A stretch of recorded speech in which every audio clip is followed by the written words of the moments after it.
De la Presidencia rechazó las críticas que se hacen a un artículo del decreto ejecutivo número 19, el cual autoriza al Ministerio de Salud ingresar a una vivienda si se reportan casos confirmados de COVID-19.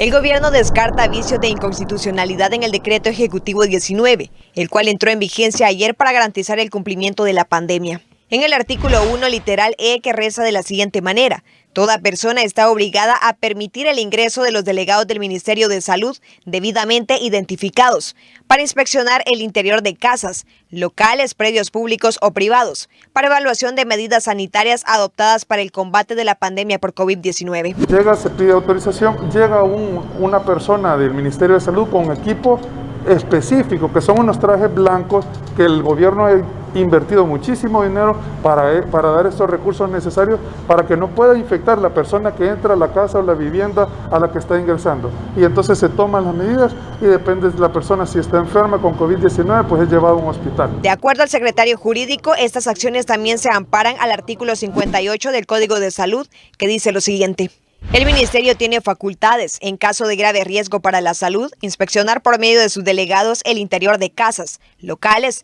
predios públicos y privados. Los moradores, dueños y demás personas que tengan a cargo dichos inmuebles están en la obligación de permitir su acceso. El artículo 58 del Código de Salud te indica de que si hay una necesidad se podrá ingresar a la vivienda. El abogado constitucionalista Enrique Anaya dice que el artículo 1, literal E del decreto ejecutivo 19 es muy ambiguo y puede generar cualquier tipo de interpretación.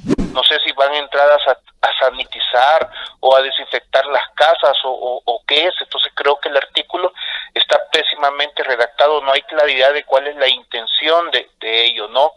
Y en segundo lugar, que hay que tener en cuenta es que no indica cuál es la consecuencia de no permitir el ingreso. Que si la persona no los deja entrar, eso permitiría que por sí misma los delegados de salud llamarían a la policía y van a botar la casa para entrar. Esta disposición en ninguna forma está autorizando eso. De igual manera, si hay una necesidad de llegar a la casa, no es que va a llegar la policía a irrumpir. Si lo vemos de esta manera, por supuesto que hay una violación de derechos. Por su parte, el abogado Eduardo Escobar de Acción Ciudadana dice que esta disposición tiene un problema de inconstitucionalidad y este será una vulneración a los derechos de la morada. Pero lo más importante tiene que ver con que esa restricción a este derecho constitucional no puede provenir de un decreto ejecutivo.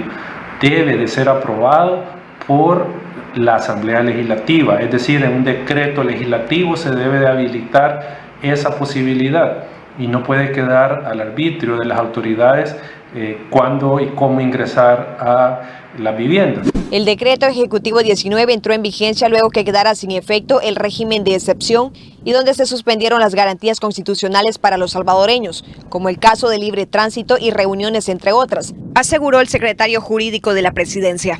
Él también dijo que no ve viable que se estén invirtiendo más recursos en personas que no obedecen la cuarentena domiciliar obligatoria e hizo un llamado a que si no tienen nada que hacer fuera de casa, que se mantengan en ella y de esta forma evitarán más contagios de coronavirus.